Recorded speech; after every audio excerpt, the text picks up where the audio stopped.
Merci beaucoup. Viz Montréal 13. On est chanceux d'être accueillis ici au Desjardins Lab avec un bel écran, un bel espace, toute la technique dont on a besoin, puis un bel emplacement. Merci beaucoup. Merci beaucoup à nos commanditaires, bien sûr, Plotly, qui est notre commanditaire principal. Est-ce que Nicolas veut déjà venir en parler? Nicolas qui arrive là-bas, donc en attendant, je vais dire qu'un autre commanditaire, c'est MapD, qui maintenant s'appelle Omnici. Moi, je travaille pour cette compagnie-là, donc je peux dire qu'on est des développeurs de logiciels dans la Silicon Valley. Moi, je travaille à distance pour eux, puis je vais en parler un tout petit peu aujourd'hui. Nicolas, veux-tu parler un peu de Plotly, notre commanditaire principal? Je vais en parler un peu dans le... Oui. C'est bon, je vais le faire. D'accord.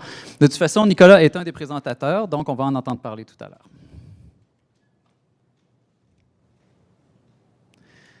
Il y a plusieurs niveaux de commandites, donc si vous voulez nous aider, parce que bien sûr, tout ça est bénévole, on fait ça juste parce qu'on veut partager, puis plus on a d'argent, plus on a de pizza. Il y a toujours plein d'organisations et de personnes qui nous aident, par exemple dans l'organisation pour chaque meet-up, donc en voici une petite liste. Et les organisateurs ont un chandail Visualisation Montréal. À part Jacqueline, il faut qu'on lui trouve un beau chandail pour elle aussi, qui est juste là. Il y a Francis qui est là-bas. Il y a Santiago qui est au fond là-bas et Jessica qui est là-bas. Donc, on est toujours là pour répondre à vos questions. Ce qu'on aimerait surtout avoir, c'est des idées de sujets pour les prochaines fois, des gens qui veulent présenter. Vous allez voir que c'est assez à la bonne franquette, donc soyez pas gênés. On a été créé en 2014, donc ça fait à peu près 4 ans qu'on en fait, 1750 membres. On est rendu à notre 13e rencontre, Viz Montréal 13. Ah oui. Puis on a bien sûr un feed de Twitter où est-ce qu'on aime bien pouvoir discuter avec vous, retweeter les événements, s'intégrer à la communauté à Montréal parce qu'on n'est pas le seul meet-up et on essaie de vraiment faire comprendre ça à tout le monde. On est tous là pour s'entraider. Des offres d'emploi et tout aussi. Donc, vers la fin de la discussion, on va avoir du temps pour chaque personne si vous avez des annonces à main levée à faire aussi. Il nous reste un meet-up cette année. Donc là, on est comme dans une furie. On en fait à peu près à chaque semaine de ces temps-ci. Le prochain, le dernier, va être sur les couleurs de la visualisation. Mais en ce moment, on ne parle pas du futur, on parle du présent. Viz Montréal 13, on va avoir 4 personnes qui vont présenter. On voulait faire quelque chose de peut-être un petit peu différent. À la place d'avoir, par exemple, 4 présentateurs à tour de rôle, on va poser 4 questions. On va avoir Giovanni qui va être... On va faire semblant qu'il est en direct de Milan, mais en vrai, il est préenregistré, mais on va pratiquer ce qu'on appelle le suspension of disbelief. Puis on va faire semblant qu'il est live, OK? Mathieu va être là aussi, Nicolas et Marie. Je ne les présente pas plus que ça. Ils vont se présenter parce que c'est une de nos 4 questions. Donc, aujourd'hui, on va avoir 4 sujets. Ce qu'on veut voir, c'est des gens avec des démarches, voir à quel point ces démarches-là sont différentes ou semblables, même si toutes ces personnes-là se retrouvent à développer des applications visuelles, donc à faire de la visualisation de données. Donc, le premier sujet va être sur le métier. Qu'est-ce que c'est votre métier? En passant, ici, c'est écrit en français et en anglais parce que à ce meet-up-ci, on est bilingue, donc les personnes présentes dans la langue dans laquelle elles sont le plus à l'aise. Premier sur le métier. Le deuxième, une présentation de projet. Donc, chaque personne va présenter un projet à tour de rôle. Ensuite, sur leur parcours, comment ces personnes-là se sont retrouvées à faire ce métier-là et à accomplir ces projets-là. Puis quels conseils ils ont à proposer à ceux qui veulent s'y rendre. Ce qu'on espère, c'est de montrer que ce n'est pas un domaine qui est homogène. Même si on finit par se retrouver à faire des choses qui sont visuelles, ça ne veut pas dire qu'on vient tous du même parcours. Donc, puis, ça veut dire aussi qu'il y a toujours un chemin entre votre parcours à vous et se rendre à la visualisation de données. Moi, je vais juste commencer comme ça, mais dans un mode un peu express, juste pour donner un peu le ton. Je m'appelle Christophe Villot. Et la première question est, quel est votre métier? La version express, je suis développeur en DataVis. Donc, moi, la visualisation de données, je la vois du côté du code. Je suis vraiment spécialisé en architecture pour développer des produits de visualisation de données. Donc, c'est vraiment le côté de la programmation de données. J'ai demandé à chaque personne d'avoir aussi une photo qui montre leur environnement de travail parce que moi, je trouve que ça parle beaucoup.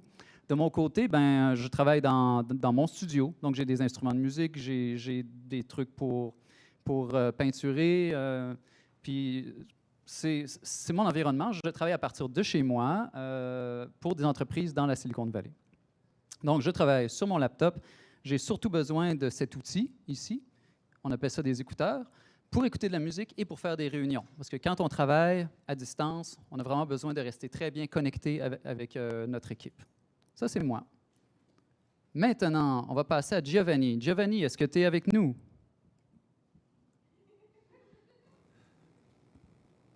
Ah, je pense qu'il dort. Je pense qu'il dort. Non, il dort pas? Ah oui, OK. No? Accurate is a design studio. Attends un peu, Giovanni. OK. Ah, il s'est rendormi. Donc, Giovanni, quel est ton métier? First of all, thank you, Chris, for inviting me here. And it's a pleasure to be virtually here with you. I'm Giovanni Magni. I'm a database designer at Accurate in Milano. Accurate is a design studio, a data-driven design studio based in Milano, founded in 2011 here. We have two offices, one in Milano, one in New York, and the studio has been founded and is led by Giorgia Lupi, whom you might know. And we have, as I said, we have two studios, one in Milano, one in New York. The whole team is basically in Milano. In New York, we have Giorgia and Gabriele, and we have this second office make to work with American clients. And the picture that you can see in the slides are related to the office here in Milano, the office that Chris has the privilege to visit last summer with me when he came to Italy. And as you can see, there are many people. We are a team of 35 people divided into two big departments of developers and designers. While the developers are various in terms of what they do, we have front-end, back-end, and full stack developers. The designers are also divided into three different areas of design. So we have the visual designers, we have the user experience design, and we have the database designer. Why we have these three different areas? It's basically because we have project that in 2018, the digital products and any kind of products are require different skills in order to make a proper user experience and a proper project. So it's crucial to have to consider the experience, the visual design, the database. We are not thinking about just visual models in terms of representation of data, but we have to consider the interaction for of the user with the application and any other field of design related to digital products. Accurate work with a lot of different typologies of clients. We work with financial institutions, we work with non-profit organizations, we work with startups or tech companies such as Google, IBM, Microsoft, and companies like this. And since we deal with these different typologies of clients, we also deal with different typologies of media. So we mainly do digital products in terms of website application, web application, and any kind of digital products, but also physical and editorial projects. So we also deal with print, with paper, and later, and in the last years, we also deal with physical visualization. An example of this kind of physical visualization is the one that I put into the slide that maybe Chris is going to show you. It's a project that I will show you. So that was Giovanni. Thank you. We can see the picture of his studio, and yes, I had the chance to visit it in Milano. Okay, Matthew, where's Matthew? Aha. So, what is your job? Hello, everyone, and thanks for the invite here. Very happy to see you on this snowy day. So my background is a bioinformatician. I guess you could also call me a computational biologist. So my job is very similar to what a data science does, except I'm involved essentially with biology. We're a very disciplinary team, so I work with physicians and neuroscientists, and essentially we're decoding the genome. We're looking specifically, I'm at the Douglas Mental Health Institute. So what we're interested in is maternal health. We're looking at how the perinatal, so pregnant women, and how that period affects early childhood development.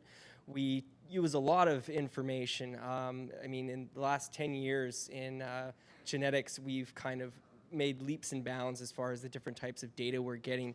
We started off with decoding the genome sequencing. We've moved on to getting some more important questions into the functionality of this, looking deeper, like what does DNA methylation do?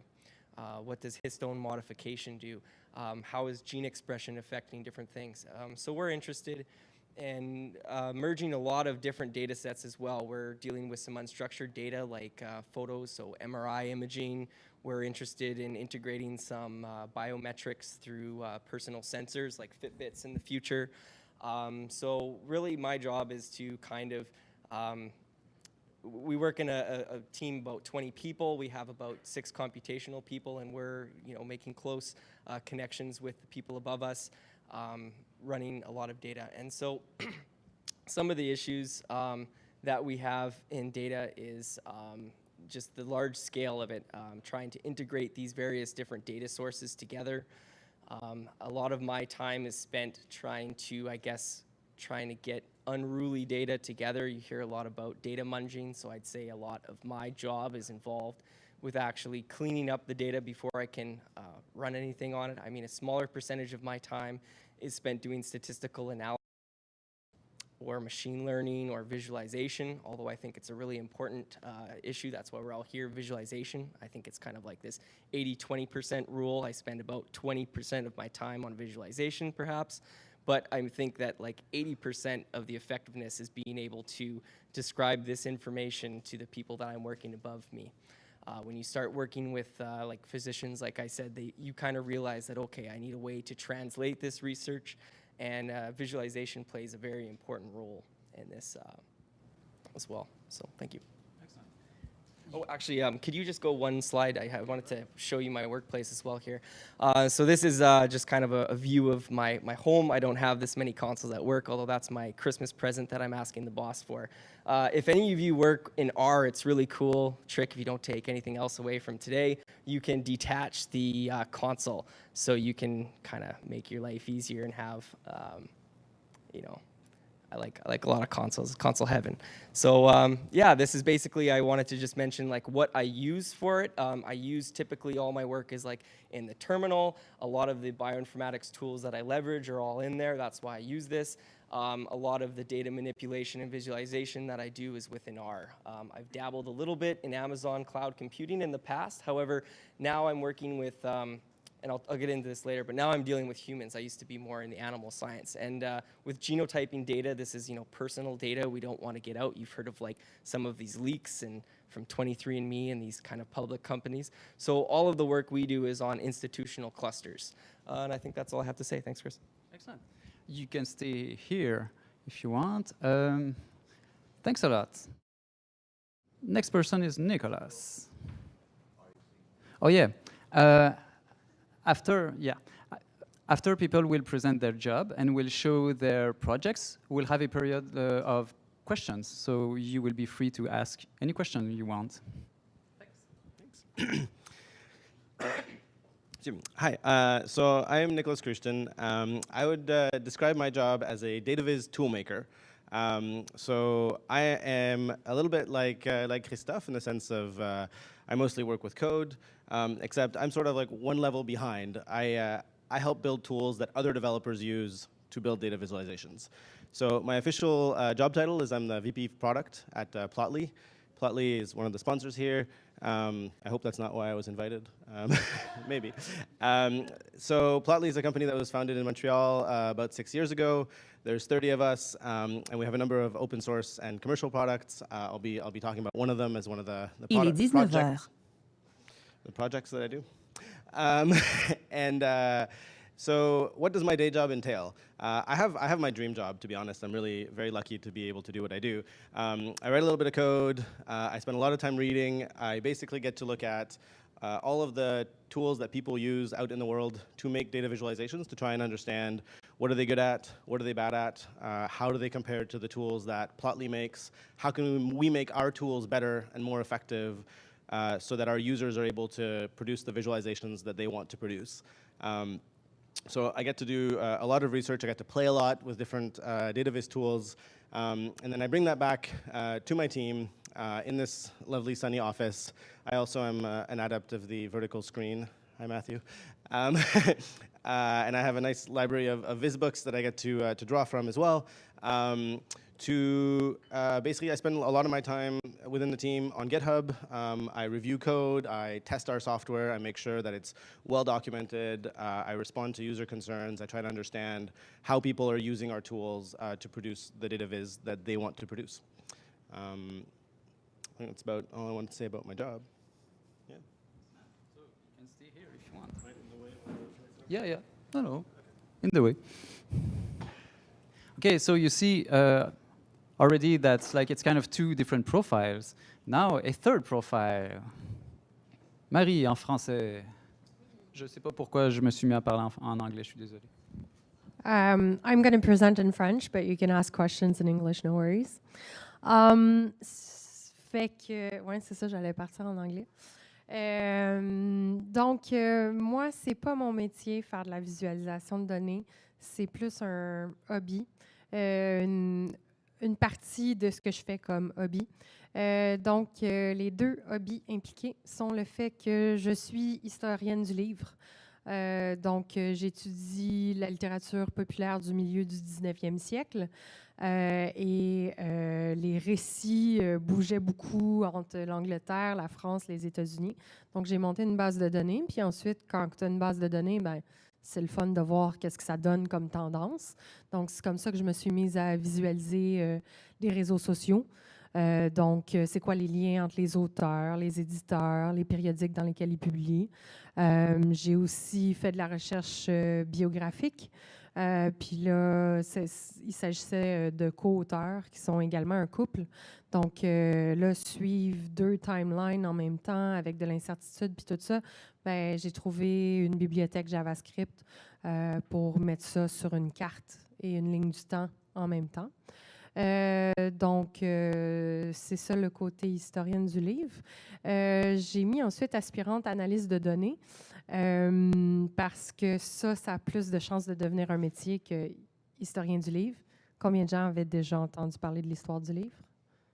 C'est ça.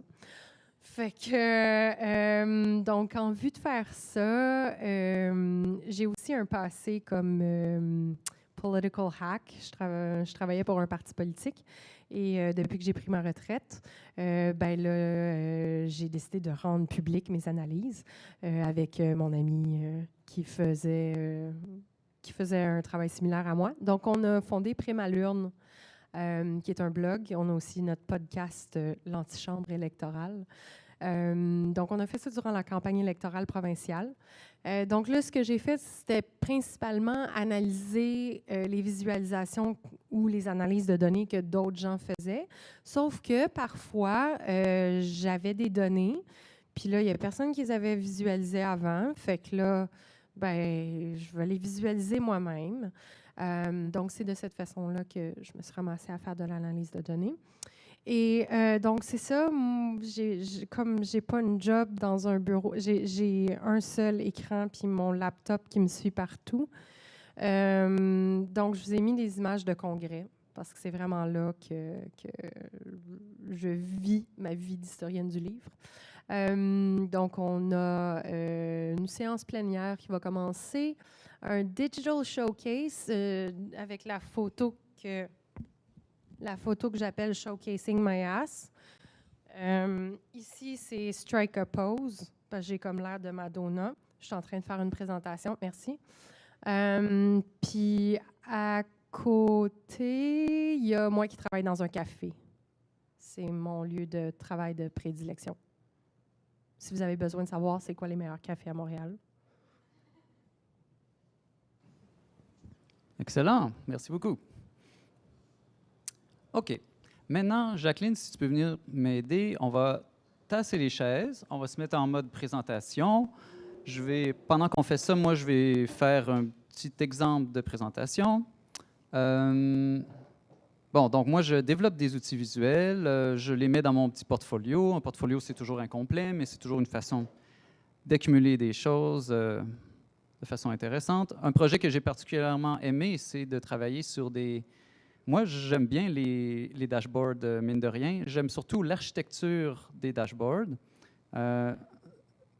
Puis, j'ai écrit ici un blog post sur les architectures de dashboards.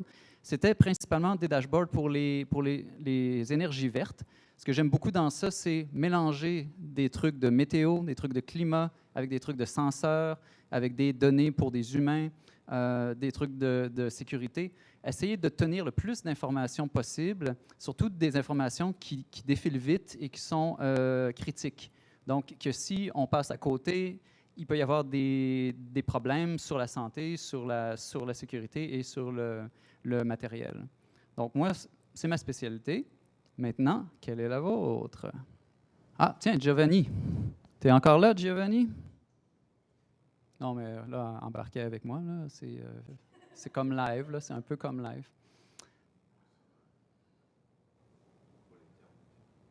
OK.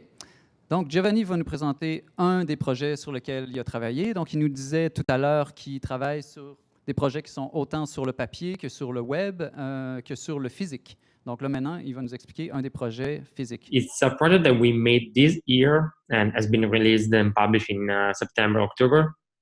And basically, it's a work that we made with Starbucks. Actually, Starbucks this year decided to open the first store in Italy. And it's a particular story because the Starbucks actually, the founder of Starbucks decided to create this culture of coffee after a trip in Italy. So like 30 years ago, he came in Italy and he got fascinated by the Italian culture of coffee and bars and the relationship between the owner of the coffee bars and the clients. So he decided to bring this kind of culture within Starbucks. So the idea is that they opened the first Starbucks in Italy, and it's not a common store, even if they are going to open a lot of other stores, but this one is a roastery. A roastery is a kind of a special store. They have one in Shanghai, one in Seattle, and now one in Milano. I think they're going to open one in New York and one in Chicago in the next year, but these are the three that are already available. And in this store, they asked us to make a wall, basically, so to cover a wall 20 meters long for 10 meters high, made in brass, so panels of brass, and to create a visualization that represents the story and the environment and the culture of Starbucks. So we create this visualization based on 3 levels and 3 layers. One is basically the history of Starbucks, so a timeline of the milestones and the steps that bring Starbucks from the starting point to what it is right now. A second layer is a geographical abstraction of basically where Starbucks is in the world, and a third level is dedicated to the actual typologies of coffee that are served in Starbucks. The reason why I bring this project here in this presentation is because I guess that within the audience there will be a lot of people working with D3, with JavaScript, or stuff like this. So maybe bringing something more physical, different than digital products would be interesting in this case. And this project was a bit of a challenge for us. Actually, it was the first time that we had to deal with something so big in terms of sizes, literal sizes, physical sizes, And also in a material, the brass, that it's not so common in terms of material to work with. So, and also the challenge was being able to work with a product that you never worked before, in a sizes that you can't check. Actually, you never have the wall in front of you with the right material, with the correct sizes. So it's a matter of test, of draft.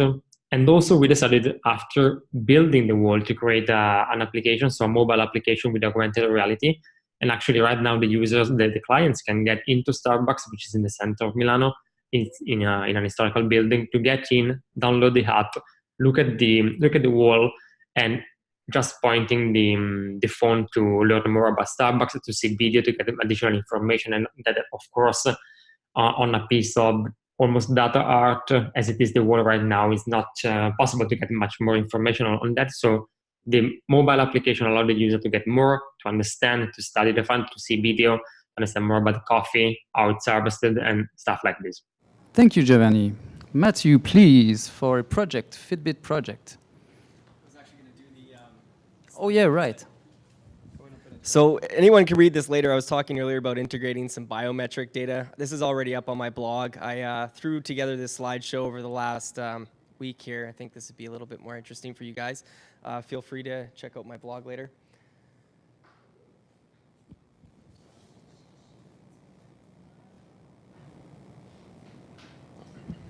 Okay, so as I mentioned before, communication is really important, whether this is going to talk to an executive, your boss, or anyone else. It's really important to have good visualizations.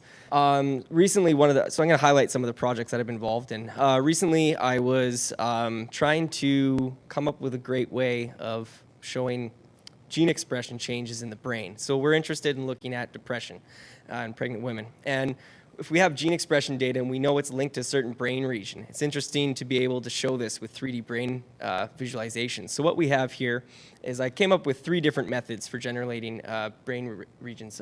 One of them is BrainNet, Mango. These are Java and MATLAB implementations. Essentially, this is a composite image from T1 MRI images. They take it from about 30 different people, so you get an average perspective of what is a typical brain. Then we use what's called a brain atlas. These have volumes for about 90 different regions in the brain that we know of currently. And so basically, I was able to overlay these brain atlases with a mask, and I'm able to highlight certain regions of interest. So for here, we have the cerebellum, or here we have the left hippocampus. And I thought this is really nice. They're very visually appealing. It's a great thing that we can include in publications. The problem with these, they're GUIs, so they're graphical user interfaces. And this is kind of hard for reproducing stuff. I actually ran into the issue where I saw this in a paper that came out in Nature, and I was really interested in replicating it myself. When I went to approach the authors, they didn't have good documentation on how to do this. And when I approached them, they essentially said RTFM, read the effing manual, which was a bit difficult for me. So it took me like 2 weeks to figure out how to do this on myself, and I ended up blogging about it so future researchers can do it as well. But the problem with graphical user interfaces is, you have to take so many screenshots to show someone how you would do this. I wanted to do this in R programmatically so that it would be a little bit more easier to reproduce. The code for this I'll eventually have up, so anyone interested in looking at it. This is a brain image. Now the skull has not been stripped, so you can still see that the head is around here. We can get a nice visualization from different aspects of the brain. If we look over here, we kind of get a freaky vision here as we can see the eye sockets. So this is a kind of a neat way. This is probably like 20 lines of code for doing this, and we can highlight different regions of the brain and change the coloring of this based on how strong that expression of gene signatures is. Similar to this, I was also playing around with this GG anatogram thing, and much like the 3D brain images, we're able to label different systems. So we've got nervous system, respiratory system, reproductive systems, and we can color these however we want to kind of highlight and bring attention to certain areas. And you can do this for different model species. So in my lab, I primarily deal with humans, but we also have part of the lab that's dealing with with model organisms like rat and mice. So together, I was going to use this package and this other one called GGGenes, which is showing essentially gene arrows. I'm sorry, it's a little bit blurry here, but it shows, the start and the end, whether these are in different genomes or on different chromosomes. And I wanted to leverage this to create an image that we were going to be submitting for a grant in the near future. So here I've got 2 different females, and you can see that the brain region has been highlighted differently in this area. So let me give you a little bit of background on this. Your genetic sequence is ACTG, 4 letters that make up your code, and you have the same genome from birth to death, except if you get like a mutation, but it's pretty much stable. Now, epigenetics, if you've heard the word before, is a layering on top of the DNA that can be changed throughout life. So this is really interesting for treating cancer or other different diseases or phenotypes. And so we know from studies where there's been childhood abuse or traumatic events like post-traumatic stress disorder, where we can tell from the methylation pattern, so this is epigenetic effects on the DNA, that persist throughout lifetime causing problems.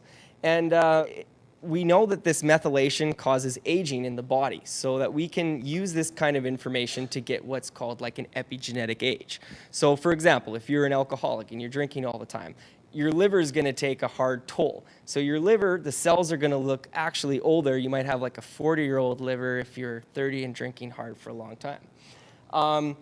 In cases where we don't have methylation, because this data is very difficult to get, we can make inferences. So what we're trying to do is use a proxy of looking at 116 estrogen hormones in the genome, and we want to look for these areas where transcription factors bind. This is what proteins that are recruited to the machinery that cause other genes to be put out. So we see here in this instance that we have a difference between the A and the C over here. So this is what we call a SNP, a single nucleotide polymorphism, and this leads to different phenotypes, so in this case, depression in females. And we want to use this as a proxy. So this is a great way of making an infographic with a couple packages that we can send on to grant reviewers to get them. So what are these CPG islands? CPG islands are essentially regions of the genome where there's a lot of C's and G's close together. Now, only the C's are methylated, and when these are methylated, it stops the transcription factors from binding, and these proteins are not expressed. We know in cancer that when these genes have methylation, that tumor suppressor genes that are meant to stop cancer, are no longer active, and this leads to cancer. So in our bodies, we have about 28,000 islands scattered throughout the genome. This is a representation with the karyoplotter showing an ideogram geome here of chromosome 9 and the distribution of different CPGs around. Now, we typically like to do these different plots where we kind of show different genetic regions. This is leveraging the complex heat map package, and it adds a little bit more depth to it. So it's kind of domain specific in the fact that we're looking here near transcription start site. This red line up here shows where the transcription start site is in the trough, and then regions upstream and downstream of that start site. And we can see regions on the y-axis. These are different samples. So for example, in areas where people might have more cancer. This has a little bit more functionality than what you would see in your typical heat map. You can do complex annotation, and it uses also some R statistical stuff, so clustering based on like k-means, for example. Another kind of popular plot I want to show you that's really big and might have some relationship, you might have seen this in your own domains, is called the Circos plot. So the idea was it was really difficult to show these kind of translational effects and similarities between genomic regions linearly. So what they came up with at the Michael Smith Genome Center in Vancouver was that you can put these in a circular manner. So here we have on the top the entire human genome, chromosomes 1, 22, and the X and Y on the top, and then looking at dog chromosome 31. And you can find areas that are similar in dog chromosome 31 match up with chromosome 13 and 4 in humans. Now this is just very crude one that I did by hand because I actually haven't got into Circos myself, but I am interested in getting into it. This is a more complex diagram that was produced not by myself, but by 23andMe. As you can see, it's very complex. This is why I wanted to show it. You can layer a lot of different information. We've got links going on here. We've got histograms. We've got heat maps, variety of stuff that you can put on here. So just diving a little bit closer into this, showing different things. As I mentioned before, there's the 22 chromosomes going around as well as the X and Y. They range from about 0 to 50,000 base pairs, and some of them, like this, or up to 250,000 base pairs. And this is showing different similarities between these regions and people that have different SNPs throughout their body, or areas, for example, here, where it's showing these locations are associated with different disease like diabetes or mental or any kind of phenotype. You can have Alzheimer's, or there's cancer up here. These links are showing similar areas that have similar biochemical pathways throughout it.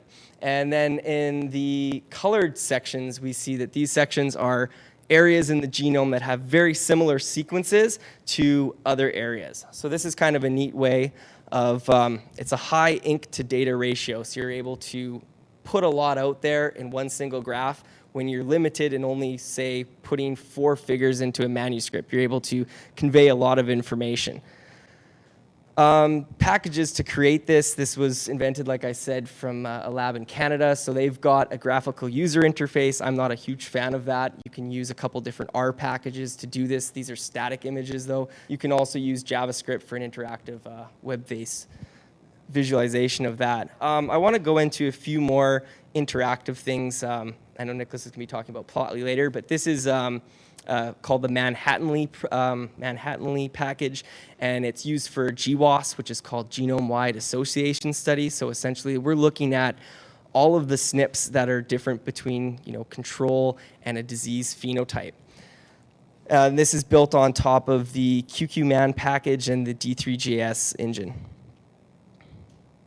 So it's just going to take a few seconds to do, but I've got an interactive plot here. It's called a Manhattan plot. Now, typically, there would be more. You would see tons of these things. It's kind of reminiscent of the skyline of Manhattan, and where we see these large skyscrapers from the buildings that are a little bit lower and varying around the city.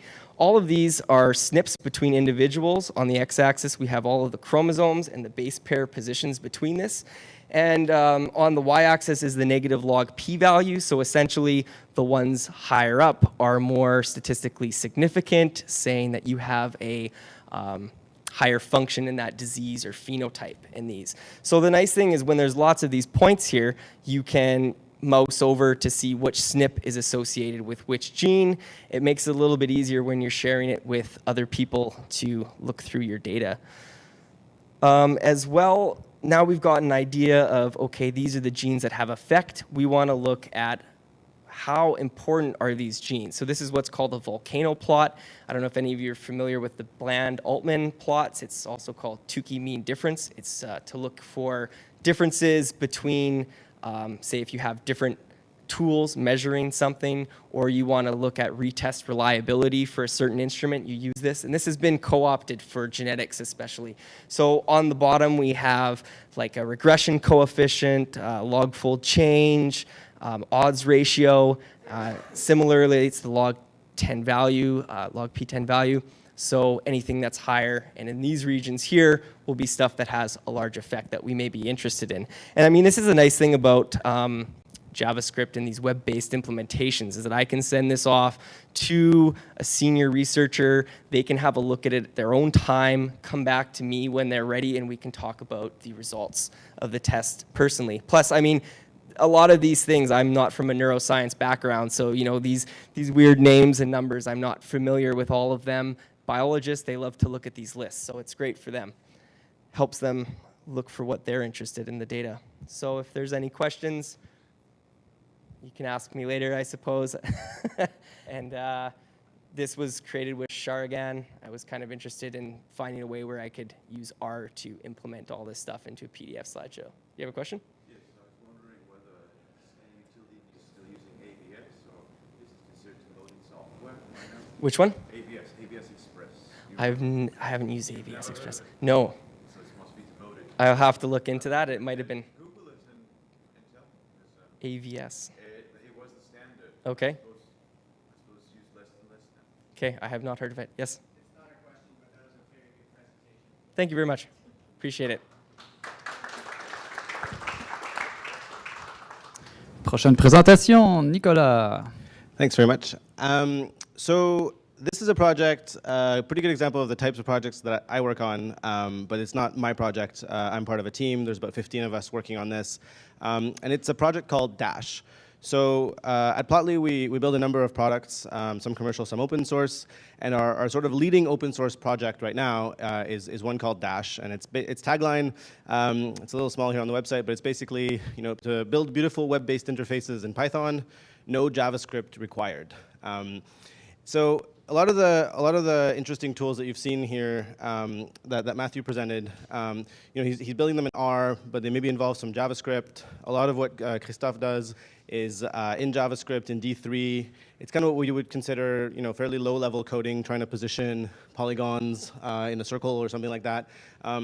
It's not really what data scientists really do all day, right? Data scientists are not necessarily interested in learning JavaScript. They are working in whatever domain they're working in, and they want to use visualization as part of their toolchain, but they don't want to spend most of their time in a browser learning the sort of quirks of how to get something to render in Firefox the same way as it renders in Chrome, on a Mac, on a Linux machine.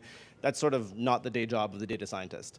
And so at Plotly, we created Dash to basically put the power of everything you can do in a web browser with interactive JavaScript data visualization, put that power in the hands of every Python developer. So we wanted to build a framework that enables Python developers to put together interactive web interfaces, sort of very data visualization heavy, that leveraged our existing Plotly.js library, which Matthew showed an example of, but without having to know anything about JavaScript and about browsers. And so this is basically the Dash platform that we've put together. And just to give you a sense of sort of what my role is here, I work on making sure that the documentation for Dash is good, is up to date, is understandable. I try to make sure that it's sort of comparable to other platforms in other languages. So there exists a similar package in R called RShiny. So Dash was initially built to be kind of the RShiny equivalent in Python. We like to think it's better. We're porting it to R, so we're going to build the RShiny in Python for R. It's called Dash R.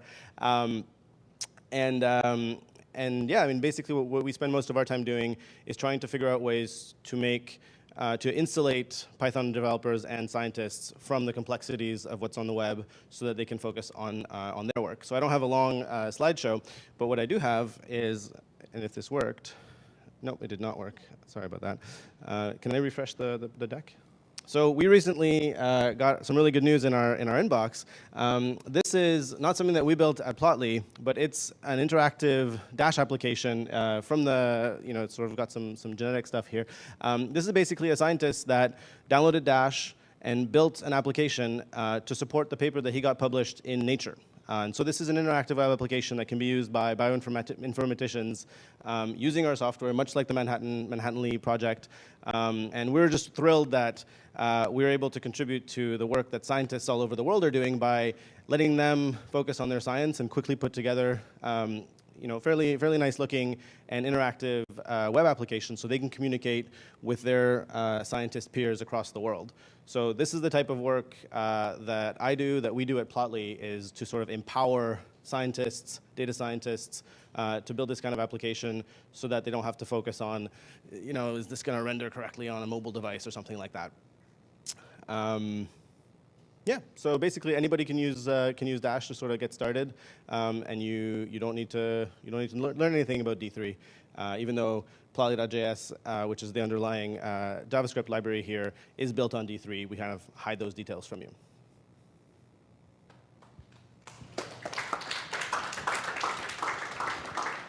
Marie is next. Donc, c'est ça. Comme je vous disais, moi, je faisais de la visualisation de données pour visualiser mes données pour moi. Fait que c'est laid, mais c'est pas grave. Ça me permet de voir ce que je veux voir. Donc, ici, on a un réseau des auteurs en rouge, les éditeurs en vert. Ça, j'ai fait ça peut-être en 2011, fait que je m'en souviens plus vraiment. Puis, c'est ça, je pense qu'à la fois, jaune et vert, c'est des éditeurs. Ce que je voulais surtout... Ah non, j'ai compris.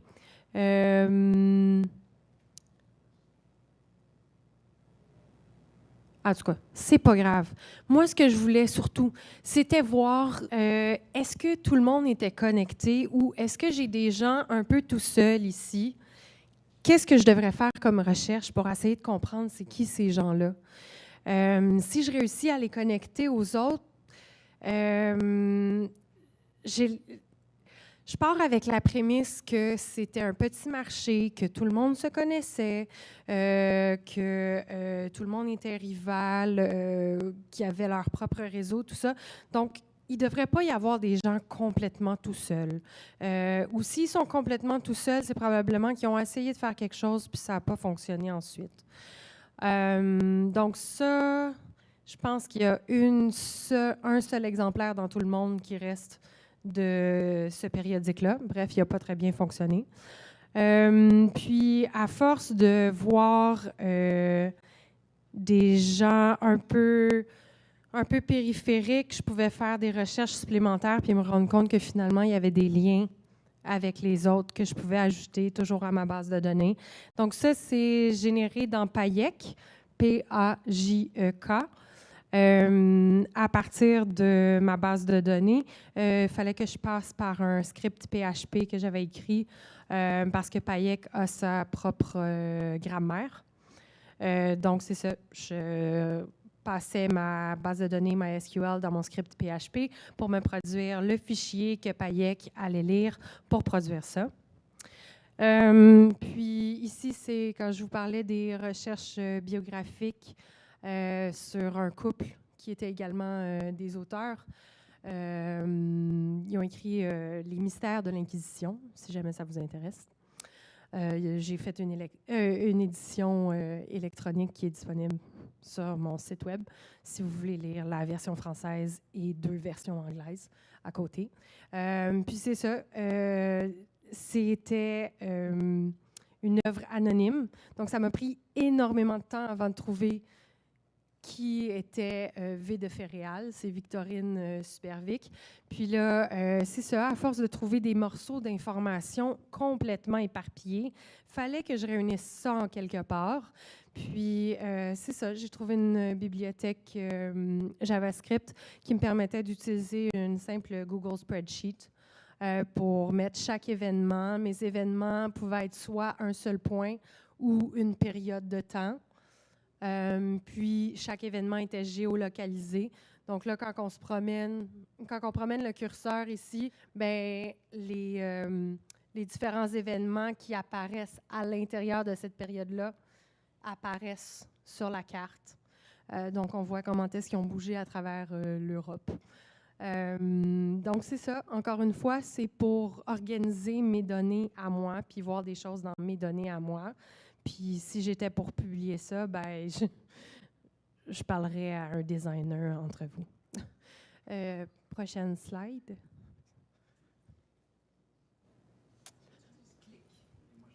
Ah, OK. Ah, OK. Fait que là, j'ai... donc là, si on passe à mon blog Prime à l'urne. Donc, souvent, je pouvais utiliser tout simplement les graphiques que les maisons de sondage publiaient dans leur rapport, donc dans leur PDF.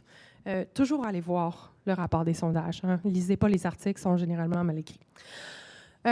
Et donc là, on parlait de à quel point il y avait beaucoup de gens que c'était probable qu'ils changent d'avis. En fait, c'est à ce moment-ci, c'est le Journal de Montréal qui titrait du jamais vu. Je pense que c'est 45% des gens qui pourraient changer d'avis. Du jamais vu, à ta minute, moi, aller vérifier.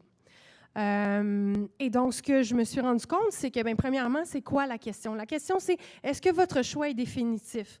Puis là, tes choix de réponse, c'est choix définitif, probable que je change d'avis, ne sais pas. La question, est-ce que votre choix est définitif? La réponse, ne sais pas. Ou la réponse, probable que je change d'avis. C'est quoi la différence? Sérieux.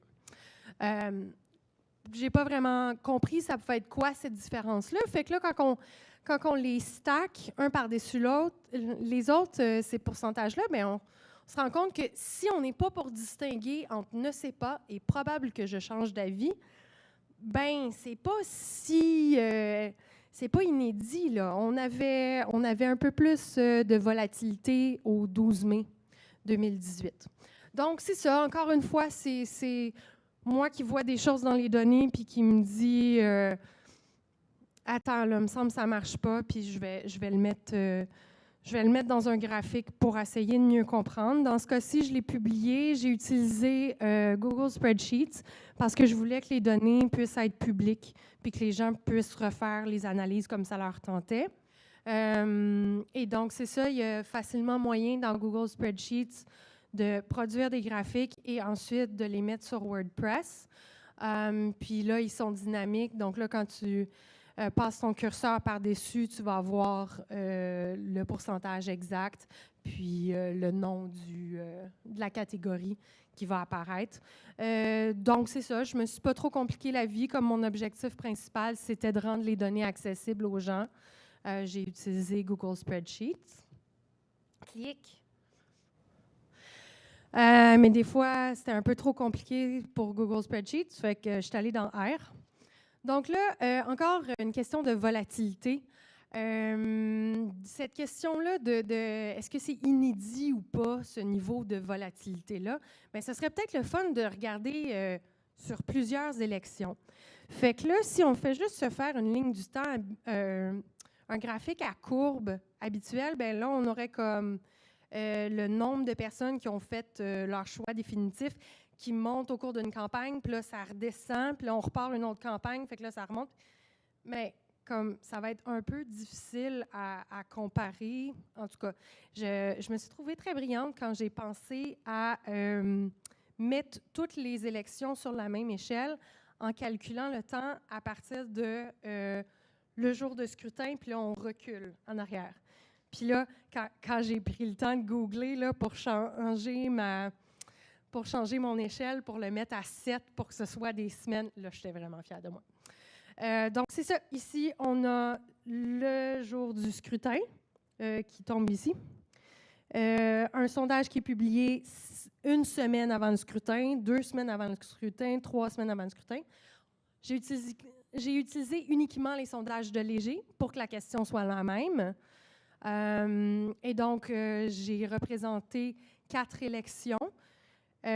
Puis on voit que 2018, donc le rouge, on commence vraiment. Donc, c'est la proportion des gens qui ont fait un choix définitif. Donc, plus on est bas, plus c'est volatile, plus les gens peuvent changer d'idée. Donc, on voit que, bien, premièrement, on a eu un sondage beaucoup plus tôt dans la campagne. Ça doit être le résultat du fait que les élections sont maintenant à date fixe. Donc, les sondeurs savent à quel moment la campagne va arriver, donc ça vaut la peine d'investir tout de suite dans des sondages. Je pense que dans d'autres années, j'avais comme des sondages ici, puis là, j'étais comme, on verra plus rien, fait qu'on va enlever ça. Mais on voit que c'est resté très volatile en 2018 comparé aux années précédentes où il y a vraiment eu une clarification dans la tête des gens de comment est-ce qu'ils allaient voter. Et bien sûr, on parle de sondage et donc ça dépend des gens qui ont répondu au sondage. C'est pas nécessairement représentatif de l'ensemble de l'électorat parce que c'était quoi, 36 % qui n'a pas voté cette fois-ci? En tout cas. Fait que c'est ça. C'est ce que j'essaie de faire pour mieux comprendre les données que je vois passer.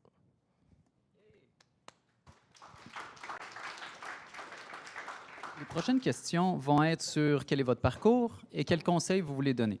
Donc, vous avez vu que la deuxième question, c'est la plus longue parce qu'on fait une présentation de projet.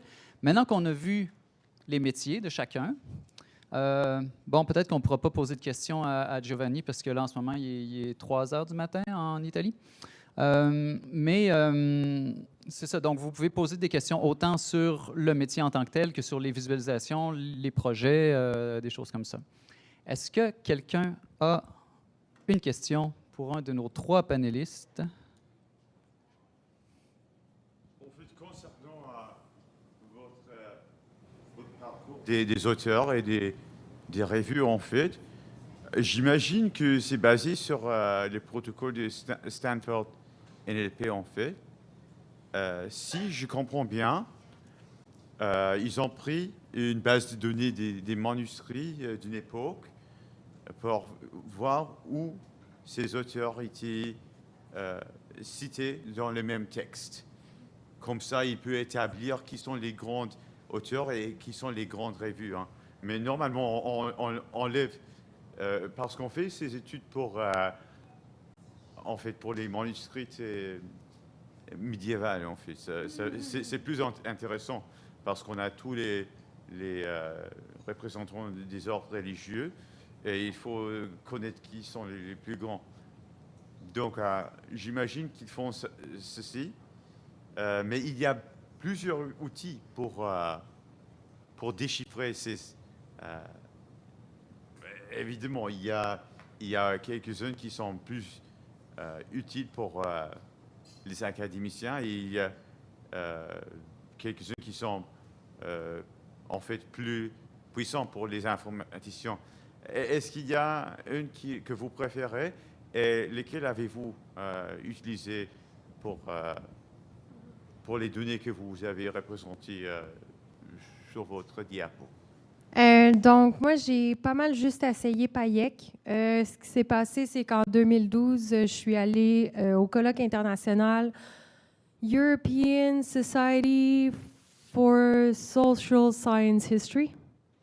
Et donc, j'ai vu quelqu'un qui faisait de la généalogie, beaucoup de calculs je pense que c'était des familles royales ou quelque chose comme ça. Puis là, c'était la première fois que je voyais une visualisation comme ça. Puis là, je suis allée le voir, puis j'ai demandé qu'est-ce que tu as utilisé pour faire ça. Il m'a parlé de Payek.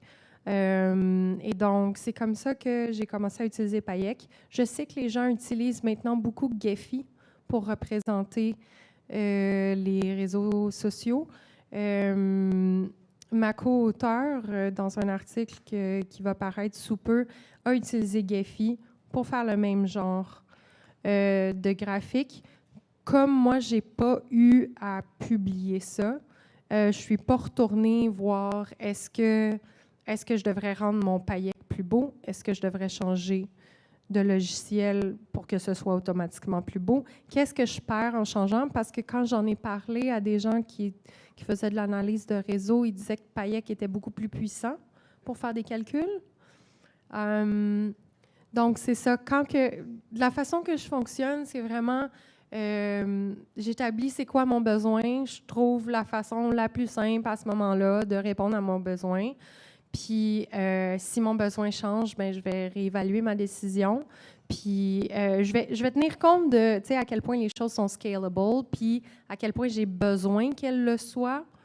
Mais c'est ça, j'essaye pas d'utiliser le meilleur logiciel ou quoi que ce soit. J'essaie juste qu'il y ait quelque chose qui apparaisse que je sois en mesure de comprendre pour m'amener à poser d'autres questions. Parce que ce qu'il faut comprendre, c'est que contrairement à maths, so you put in figures into your grant proposals. On fait pas ça en littérature. Fait que c'est pour ça que je perds pas énormément de temps avec mes visualisations. Parce que de toute façon, les gens, ils voient ça et sont comme... Donc, moi, c'est juste une façon de trouver des nouvelles questions à poser. D'accord. J'imagine qu'en ce moment, les phénoménologues favorisent toujours Gephi, j'imagine. Ah oui? OK. Absolument. D'accord. Merci. Parfait. Autre question? Une question là-bas. Okay, quick question. So I've found recently that, I guess, back-end influences front-end. And more what I mean is that data collection really influences how you can visualize and what's possible. And then what I've discovered by doing some of this stuff is that while visualizing things, you get a better understanding of how things are related, maybe how to better collect data, maybe what to do from then on in, right? So the question for you guys is, in your companies personally or in the companies that you worked for before, do you think there's a bit of a problem with how information flows back from the front end to the back end? And should I re-clarify what I'm asking? It's super easy for me. I'm front end and back end, so I can speak to myself quite well. So if I understand correctly, are you using the terms like sort of front end and back end in a sort of like fairly broad sense of sort of data collection? In terms of data collection, and then what do you do with it? Yeah, yeah. So I think this is something I read an article recently that talks about the etymology of the word data. And actually, apparently, it comes from the Latin root, which means given. So if you think about data analysis, you think about analyzing that which is given to you. And you don't actually really think about it. It's given. It's just, you start with it and you go forward. I actually think that it's important to challenge that and to think about data as something that is taken with permission, but not but not given. And so you know, any proper scientist will tell you that the data isn't given. You had to go out and collect it. You had to go make some mice and maybe dissect them, or run some surveys or something. And so yeah, absolutely, data analysis. It's irresponsible for it to be a one-way street. You can't just take what's given, look at it, and be like, I'm done. You have to you have to move back. But like, if you weren't, do you think you'd be able to sell that message to somebody who's like on you for deadlines and whatever? So I forgot the first. I didn't get the first part of your question. The main question is like, right. If you're somebody that's you know, doing tasks and everything, how much power in most companies do you have to then turn around and say, hey, like the data I was given is wrong. I'm not going to visualize anything. I'm going to go out and fix it. Or is it usually just do what we asked you to do? Oh, that's On my company, when I see like wrong data, what I do is that I visualize it, and I find the visualization that shows why it's wrong. Maybe sometimes it's because like an outlier is like skewing the whole thing. Maybe it's that like everything is null, or like. But the best way is to just show it, because these people know their data, but they don't necessarily know what to tell with it. And when you try it and you say, hey, I'm trying to tell this, but it's all wrong because of this. We also have a lot of tools for data cleaning that can help, like to show like the shape of the data, and I think the most important is when you can show that there's an artifact. Like when you collect data, sometimes the way you collect it, you kind of introduce some patterns. And these patterns, when people think that they are significant, like these cycles or like these like spikes, like the interpretation of your data can be totally wrong. And once again, the best way to show it is with the right data viz.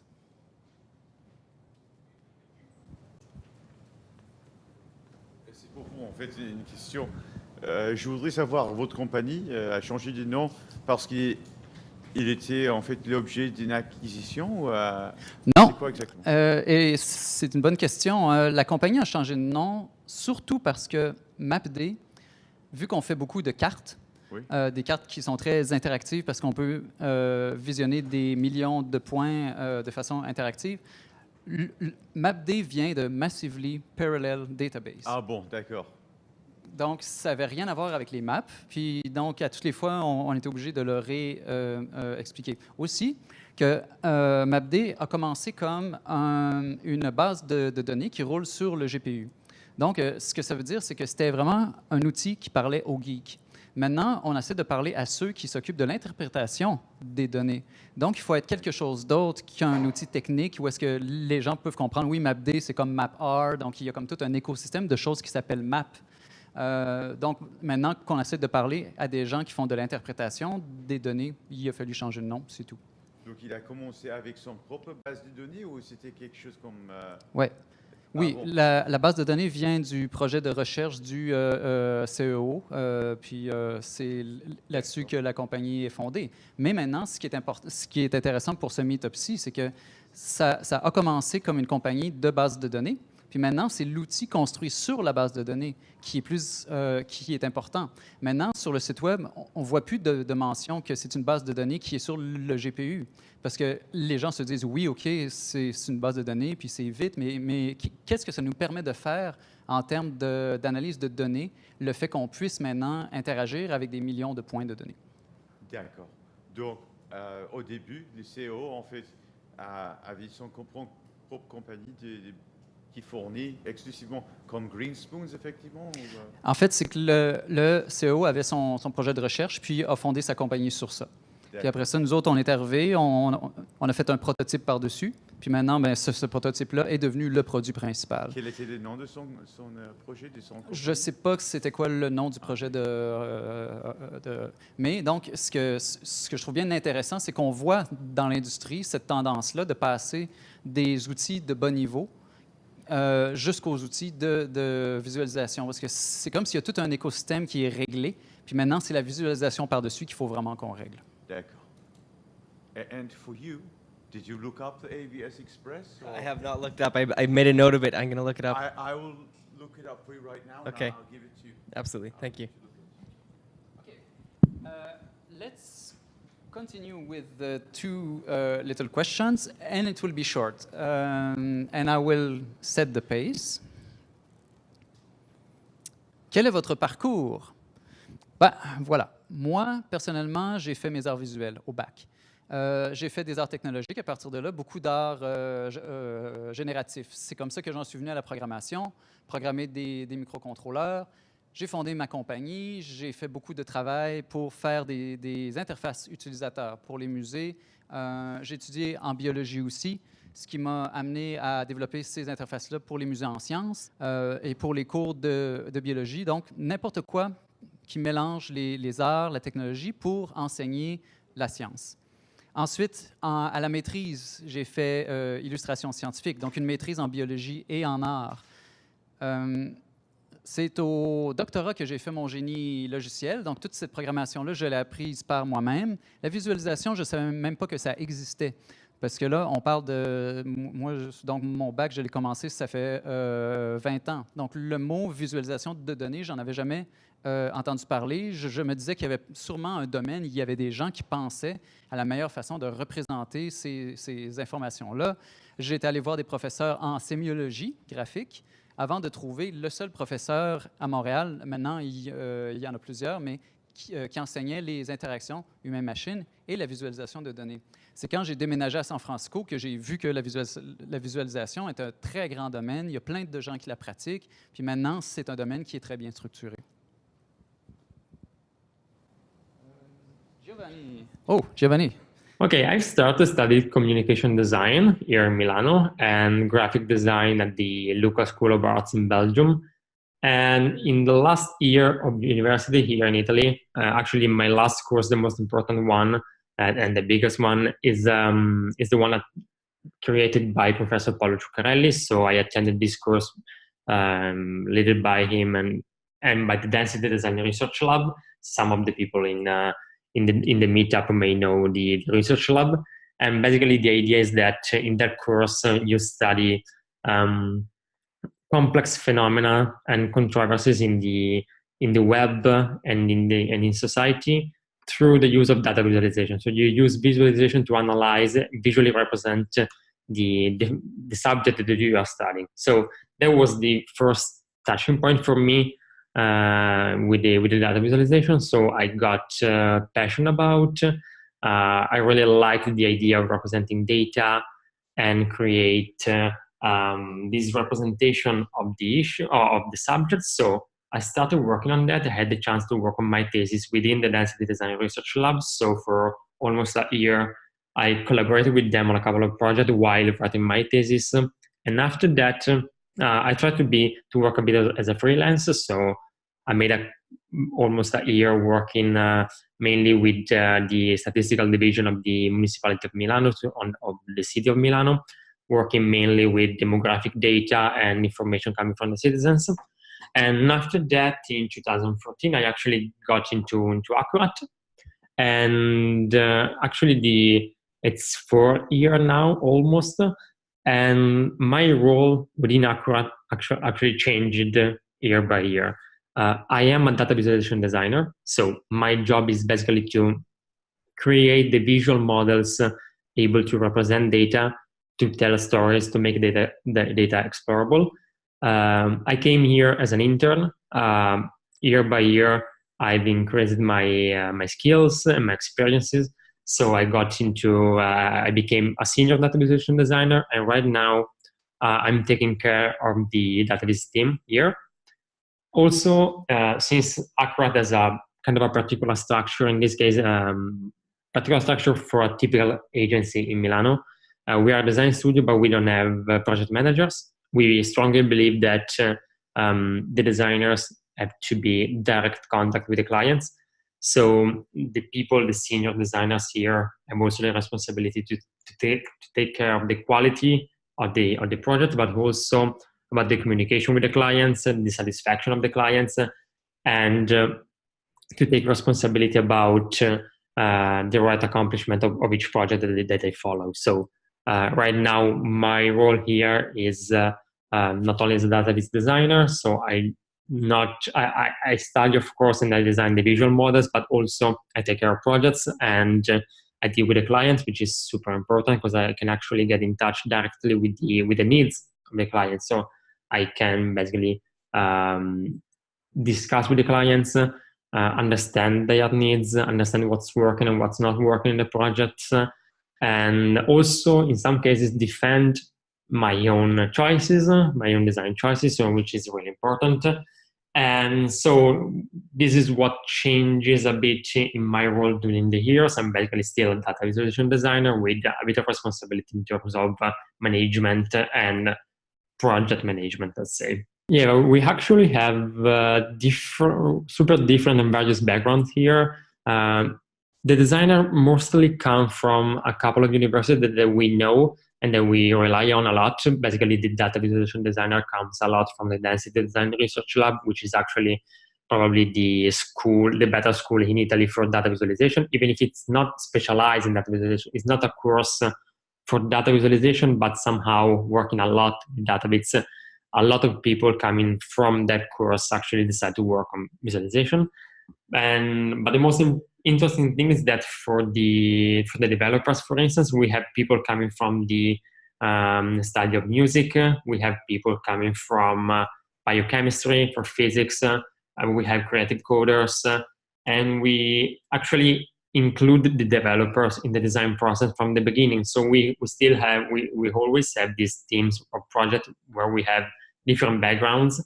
And this is super important because actually they bring this kind of variety, brings a lot of different point of view on any kind of subject. So sometimes it happens that the developer is the most expert profile in a certain projects. Sometimes the idea comes from the developers. Sometimes even the design ideas come from them.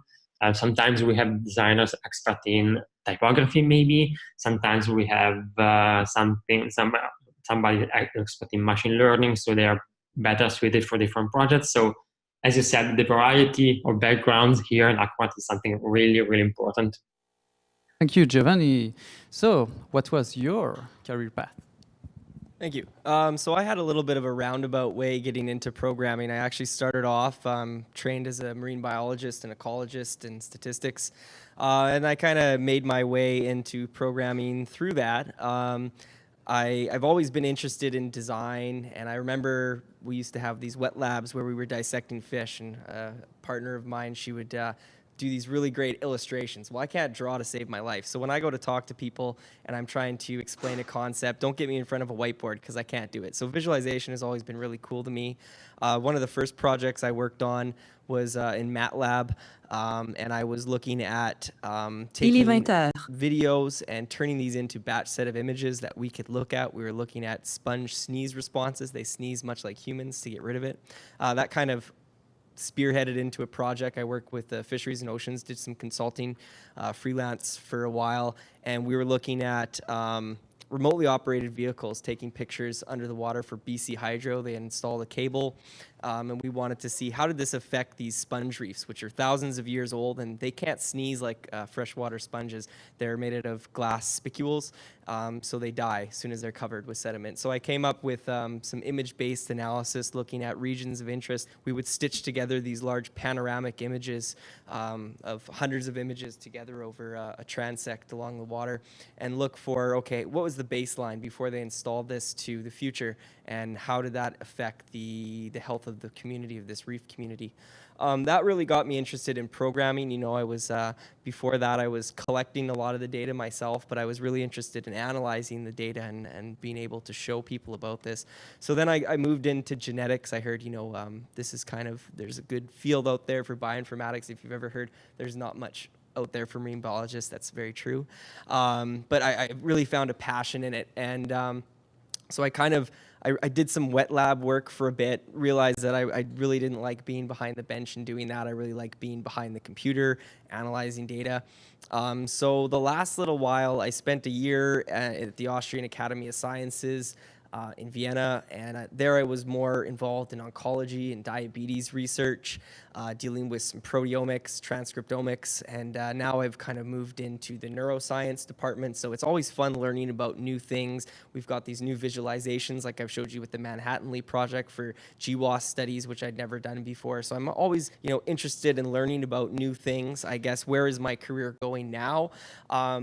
You know, Nicholas was talking about making things easy for people without a JavaScript background. I'm not a JavaScript person, but I was in collaboration with some people who've designed a really nice way of visualizing categorical data. And what I'd like to do with them over the coming months is a collaborative project to essentially use the R2D3 to leverage these JavaScript visualizations, bring it to the R community, which is quite big in science, and, you know, kind of marrying these two fields together. So that's kind of where I'm heading now. Merci Thanks. beaucoup. En passant, encore 10 minutes et on a terminé. Donc, on va entendre parler Nicolas et Marie. Puis après ça, quelques conseils. Okay. So I think I'm the least educated person in the panel. Formally speaking, I have just a bachelor's. I guess that's one of the things I came here to say is that you don't need to have a PhD to do data visualization. You don't even need to study programming to do data visualization. So I studied civil engineering. I was always really into programming. I was fortunate enough to have access to a computer, and my father was a software developer. So as a teenager, I learned how to program, and I really liked it. And at university, I did the occasional physics lab, and we did some data. We made some graphs. We all learned how to use Excel, a little bit of MATLAB. And I realized that I actually really just enjoyed doing that. So throughout my 4 years of university, I was constantly, I wasn't actually designing buildings. I was writing software to design buildings for me. I wasn't making blueprints. I was writing software to make the blueprints for me. And all my teachers told me that that's not how real civil engineers do their jobs. So I left civil engineering. The other thing that I did there was what was at the time called intelligent transportation systems, which also involved a lot of writing software and analyzing data. And so I made a lot of graphics there. So I realized that I like writing software. I like making charts.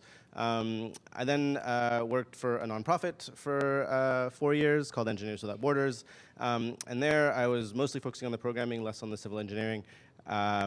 This is sort of pre-Facebook, so I was writing what at the time was called online community software. Now there's just Facebook. And I thought it was really interesting to analyze the traffic patterns, sort of what time of day are people coming to my website. This is also before Google Analytics existed, so I was writing the software for myself. And I stumbled across some sort of the creative coding community that was making some really interesting software to sort of visualize organically how people wandered around websites. So again, I was kind of just doing my day job, writing some code, and visualizing stuff as it came across my desk, and I was really enjoying that. And I eventually got a job in a very, very different kind of company. I went to work for Bell, a company everyone loves to hate. I didn't work in customer service. I was working within the Bell Mobility is a fairly large company. They work on the cell phones. And within that, I was working on the team that handles installing and maintaining the antennas. And so we were collecting a huge amount of data, not personally identifiable data, but just like how many calls did this antenna here on top of Complexe Desjardins, you know, start and end? How many calls were dropped? This is the big thing that everyone cares about, is sort of what is the dropped call rate? It's 0.0009% or something. We had a graph for that. So I did a lot of data visualization, but again, it was kind of like monitoring something. You know, before I was monitoring websites, then I was monitoring dropped call rates and data transfer rates throughout the Bell network, making lots of neat little maps, sort of like, you know, is there a geographic pattern? Is there a temporal pattern? Do the drop call rates increase when leaves grow on the trees in the spring? This is a sort of common excuse, like, oh, drop call rates are increasing, it must be the leaves. Well, does the drop call rate go back down when the leaves come down in the fall? We did some analyses on that, so that was kind of interesting. And then I sort of left big corporate Bell Mobility and went into the startup world. And I worked at a couple different startups, Datacratic, doing machine learning, again, doing a lot of graphs, a lot of monitoring, moving from websites over to online advertising delivery platforms. So buying and selling online ads sort of thousands of times per second. We needed a lot of dashboards to sort of get the alerts to notice that, you know, we're spending too much money or our system was down. So building a lot of visual tools for that. And by this point, I was pretty sure that I really liked software and I really liked DataViz, so I figured I would go work for a company that just does that. Instead of sort of making visualization a part of my day job, I wanted to make visualization my day job, so that's why I went to work for Plotly. So all this to say, you know, I didn't study this stuff, I just did it because I liked it, and I found a way to do nothing but that. So that's my career path. Intéressant, merci. Marie, maintenant. Tu sais, au début, je vous avais dit aspirante, analyse de données. C'est ça, moi, c'est pas ma job. Moi, mon parcours, je suis passée par le cégep en sciences de la nature. Donc ça a été important quand même parce que j'ai fait plus de maths que la moyenne des gens en lettres et sciences humaines. Puis ça a fait aussi que ça m'a introduit à la programmation. J'avais déjà... En fait, si on commence vraiment du début, là, quand j'avais 14 ans, mon père était écœuré de me voir passer l'été assis sur mon cul sur le divan. Et donc, il m'a dit, mon père est prof d'université, il faut refaire le site web du département. Fait que, voilà un livre sur le HTML puis le CSS, puis refait notre site web de département. Fait que là, j'avais 14 ans, puis je travaillais comme dans le laboratoire avec les étudiants de maîtrise. Puis j'ai appris plein de belles choses sur la vie. Mais donc ça a été la première fois que j'ai fait de la programmation. Ensuite, c'est réapparu au cégep dans le cours d'intégration en physique. On a fait de la programmation. Puis ensuite, j'en ai pas fait du tout durant mon bac. J'étais occupée à lire des livres. Puis ensuite, pour la maîtrise, non plus, parce que j'étais également occupée à lire moins de livres, mais les lire en profondeur. Puis là, arrivé au doctorat, j'ai choisi un sujet qui était... Donc, pour ma maîtrise, j'ai étudié 3 romans. Pour le doctorat, j'ai décidé d'étudier un genre littéraire dont je ne savais même pas il y avait combien d'œuvres dedans parce qu'il n'y avait pas de bibliographie des Penny Blood quand j'ai commencé à faire mon doctorat. D'ailleurs, je n'avais jamais vu de Penny Blood pendant que j'écrivais ma demande de subvention. Si ma base de données avait existé à ce moment-là, j'aurais su que je pouvais juste aller à McGill pour en voir, mais je ne le savais pas. Fait que c'est ça. Puis, je voulais faire de l'analyse littéraire sur des œuvres originales parce que c'est la seule chose qui compte en littérature. Fuck la traduction puis les réimpressions. Sauf que c'est ça, je me suis rendu compte que je comprenais pas assez les œuvres que j'avais sous les yeux. D'où l'idée, donc, de les recenser dans une bibliographie. Puis, comme on n'a pas d'archives des éditeurs, parce que c'était trop bon marché, il n'y a personne qui a conservé ça. Toute l'information disponible sur ces livres-là, c'est les exemplaires qui restent encore dans la vraie vie, dans des bibliothèques universitaires un peu partout à travers le monde. Donc, c'est pour ça que c'est les informations que j'ai ramassées. L'information écrite sur le livre que j'avais devant mes yeux. Avant ça, je passais par, en fait, les catalogues des bibliothèques. Puis après ça, j'allais vérifier ces données-là en regardant le vrai livre. Donc, c'était important de savoir c'était quoi tous les exemplaires qui existaient à travers le monde. Heureusement, avec WorldCat, c'est un méta-catalogue des bibliothèques pas complètement à travers le monde. Là. Les Britanniques aiment ça être seuls dans leur affaire. Là, fait que je vérifiais de l'information à différents endroits. Je colligeais tout ça dans ma base de données. Après ça, j'allais voir pour vérifier les données que j'avais. Donc, quand on parlait de... Stas parlait de collecte de données. Moi, je les connais, mes données. Parce que j'ai tout fait ça tout seul comme une grande. I didn't have any slaves to go get my data for me. I had to do it myself. Fait que c'est ça. Le problème, c'est que ça tombe dans les digital humanities. Ça tombe pas dans la définition traditionnelle de la littérature. Puis comme j'étais dans une université assez traditionnaliste, ça passait pas très bien. Fait que j'ai jamais terminé ma thèse. Ça fait 9 ans que j'ai commencé. Sauf que j'ai trouvé des communautés vraiment accueillantes dans l'histoire du livre puis dans les digital humanities. Donc, je me suis mise à aller à des colloques, comme je vous disais. Puis c'est là que j'ai appris des nouvelles choses. Je me suis mise à présenter ma recherche. Le monde était intéressé par ce que je faisais. Je suis arrivée dans un colloque. Puis là, le monde voyait mon nom, puis là, il était « C'est toi qui fais Price One Penny? On est en train de baser notre projet là-dessus, on s'en inspire beaucoup. » Je ne savais pas qu'il y avait qui que ce soit qui allait voir mon site web. Donc, c'est ça. Moi, mon parcours, il n'est pas vraiment clair, mais il a été fait de mon background en sciences, des questions qui m'intéressaient, puis du monde qui m'ont aidé à y répondre. Mettons de même. Merci. Dernier petit chapitre, en quelques phrases, chacun. Qu'est-ce que vous donneriez comme conseil à quelqu'un qui veut débuter en visualisation? Moi, celui que je donnerais, c'est de s'impliquer dans une communauté. J'ai fait ça depuis le début, c'est ça qui m'a aidé le plus, c'est pour ça qu'on fait Vis Montréal, c'est pour ça que vous venez ici aussi, c'est pour partager, pour apprendre. Prenez le plus possible de cette communauté-là, redonnez le plus possible aussi. Ayez pas peur si vous prenez plus que vous donnez, ça va toujours revenir un jour. Cette communauté-là est là pour vous. Trouvez la bonne, trouvez les bons canaux, puis pour moi, c'est ça qui compte. Giovanni aurait aussi des choses à dire, mais pour respecter le timing, parce que Vis Montréal, on fait notre réputation sur le timing, on veut finir à 8h15. Pour lui, ce qu'il considère, c'est le design. Donc, il ne faut pas penser le design comme de l'esthétique. Il faut penser le design comme solutionner un problème pour des gens. Donc, son conseil à lui, parce qu'on s'en est parlé, bien sûr, un jour, c'est de vraiment faire des vrais projets, régler des vrais problèmes pour des gens. Ça ne sert à rien d'apprendre. De toute façon, ça s'apprend très mal dans les livres. Les choses qu'on apprend se reproduisent très mal dans l'industrie. Les problèmes qui sont intéressants, c'est les problèmes qui sont très spécifiques à des gens. Donc, régler des vrais problèmes de design, régler des problèmes pour des gens.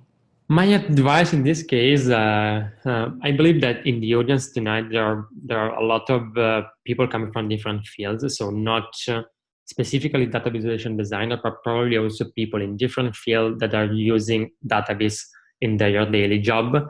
And my personal advice in this case is to consider data visualization as a matter of design. And what I mean with a matter of design, I mean that we should not consider data visualization as a matter of aesthetic. We're not making things beautiful, even if the aesthetic part of each project is super important. In design project is fundamental, the aesthetic part, but we are not making things beautiful. We are making things right and working. We are solving problems. We are designers, so we are solving problems basically, and our problems are related with the representation of data. So we have always to consider that there is a problem and we have to solve it. And this does not mean that we have to create something super complex or super rich in terms of visually super rich, but we have to create something correct, something right for the context that we are in. This is a mistake that I used to make in my first years of career, and I was trying to make something beautiful in terms of complex, let's look for complex and they're gonna like it. But this is not the point. We have to find the right chart, even if complex, will be complex, of course. And we have to find the right chart for the right context, and to have to make data accessible, explorable, and readable and clear, which does not mean simple. Sometimes the reality that you are representing is complex, so it's okay to have complex visualization, but you have to make it clear. And the second advice and the last advice I can give is to work on projects directly a lot. Try, test, make draft, work a lot. And it's only by experience, by making mistakes and making projects that you can actually understand and increase your skill in this field. So we can discuss a lot about all the academics part of this field, of this discipline. We can talk for days on Twitter about this, but the only way to get better in this job is to make projects. So try, work, learn from the experts, and try on project directly, work on that again and again. Matthew, what are the advices that you would give? Okay, I'll make this really quick. Just kind of respond to that point. I guess it's about a community. I think if you're going to be practicing, you might as well put yourself out there, blog about it. Not only does this help solidify it in your own mind, you're going to help other people learn stuff along. I think it's great to be part of these communities. I think that you should kind of make yourself a deliberate curriculum for things that you want to achieve and kind of mark these off the list. If there's weaknesses that you don't have and you want to add these to your skills, try and focus on that. Maybe some visualizations that you haven't done before. Don't be afraid to ask for help. Like what I think is a lot of people with a growth mindset, they're not worried about how they're going to come across. They're not afraid to say, oh, I don't know the answer to this. I like to have a 15-minute rule at work that if you don't figure something out, ask a colleague for help. Don't be afraid of them looking down at you that you don't know this. You're going to save your boss's time, your own time, your colleagues' time. Reframe that to be I'm missing a learning opportunity. So whether this is, responding to stuff or asking questions on Stack Overflow or whatnot. And then, when you get further along, share your knowledge, right? Like I said, learning this stuff yourself, you're not only solidifying it, but by doing this, you're going to help other people learn as well. And this helps everyone out along. So my advice is don't be intimidated by things that you see. You don't need permission to do data viz. You don't need special tools. You don't need to spend any money, and you don't need a capital P, a project. So you don't need to wait for someone to hand you a project that says, make me a data viz, because it's actually kind of rare. Just do it. Just start. Just make a chart. The next time you need to give a talk or send an email or write a report or do whatever it is that you do in your day job or in your hobby, add a chart to it. If there's a number in there, put the number on a chart and maybe get the history of that number and show how that number evolved over time. Or, I believe the data viz is a really powerful thing, and most of the time when I'm reading a nonfiction book, I'm like, where's the chart of that? Don't read the number out to me. This is ridiculous. It's in a paragraph. So I think that we're surrounded by opportunities for visual communication, and there's basically nothing stopping you from using it right now. The chart that you showed in Google Sheets, you just made that chart in Google Sheets. You went to sheets.google.com and made it, and it was great. And so anybody can do that. So my challenge to you to get started in data viz is start tomorrow. Add a chart to your next communication. And the second piece is you can mentally critique the next chart you see. Next time you see a chart, ask yourself, do I like it? Does it speak to me? Can I get anything out of this? How would I do this? Do I know how to do this? Could I make this in Google Sheets? What tool would I need? Kind of go through the process, and just bouncing around between these two, you're doing data viz. So you don't really need much to get started, and then you can join a community. The one thing I would say is if you join a community, don't be intimidated by what you see. Someone shows you a Circos chart, and you're like, oh, I don't know how to make that. Well, that's okay. You don't need to make a Circos chart necessarily. If you want to, you can learn, but you don't have to. So yeah, to me, data viz is very much just it's like writing. It's like someone saying, how do I get started in writing? You just grab a pen and start writing. At least that's how I see it. So, yeah. Marie. J'ai comme l'impression que je vais répéter la même chose que tout le monde, là. Mais c'est ça. Pour moi, la visualisation de données, c'était de me donner des outils que je ne trouvais pas ailleurs. J'aurais été bien heureuse que la base de données que j'ai montée existe déjà. Elle n'existait pas, fait que je l'ai faite. Différentes visualisations des données électorales. Comme par exemple, en fait, je n'ai pas parlé de ça, mais dans mon passé aussi, quand je travaillais pour les partis politiques, j'ai fait la visualisation des résultats électoraux, quelque chose que Nicolas faisait avant moi et j'ai grandement admiré son travail. Puis c'est ça, puis c'était pour répondre à des questions précises pour un parti politique. Donc, celles que maintenant Le Devoir a fait, puis je me souviens plus c'est qui d'autre qui les a faites, c'est pas si utile que ça pour un parti parce qu'on a des questions plus précises, on veut plus de cartes différentes pour voir plus de choses différentes. Donc, c'est ça. Commencez par chercher si ça existe déjà, là, c'est un peu chiant réinventer la roue tout le temps. Mais si ça n'existe pas, ben trouvez un projet similaire, puis demandez-vous comment est-ce que je peux changer ça pour que ça soit équivalent à ce que moi je veux faire. Puis c'est ça. Apprenez sur le tas comme ça. Puis l'autre point, c'est que moi, j'ai trouvé ça vraiment utile de faire de la collecte de données jusqu'à la visualisation. Ça permet de vraiment bien comprendre ce que tu as entre les mains, puis de faire des analyses dont tu peux être plus confiant par la suite. Bien, merci beaucoup. 8h15, on est exactement à temps. En ce moment, vous pouvez rester, si vous voulez, pour poser des questions. Vous pouvez vous en aller après juste quelques petits trucs. Est-ce que quelqu'un dans la salle a des annonces à main levée? Par exemple, qui ont besoin de gens pour travailler avec eux, qui voudraient présenter des projets, qui ont quelque chose à dire? C'est votre moment. Oui, Nicolas.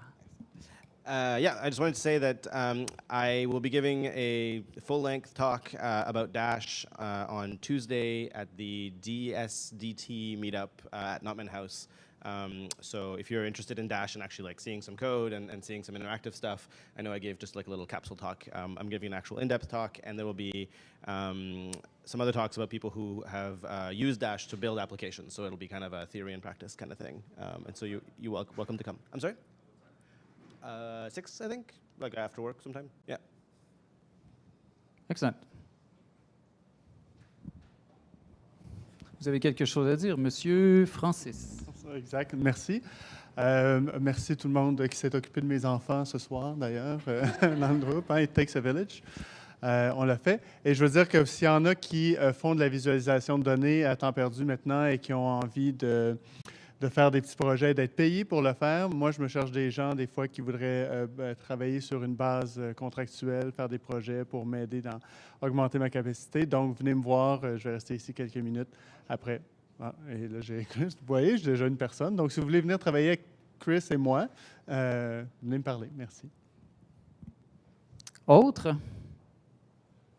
Ben voilà, la séance est levée. Vous pouvez rester pour poser des questions, surtout si vous vous demandez, vous, comment vous rendre, où est-ce que vous voulez vous rendre, ou où est-ce que vous voulez vous rendre, c'est aussi une question. Donc voilà, nous autres, on va rester ici pendant encore quelques minutes. Je crois qu'il en reste un petit peu encore. Eh oui, vous pouvez aller chez Nix après. Merci beaucoup.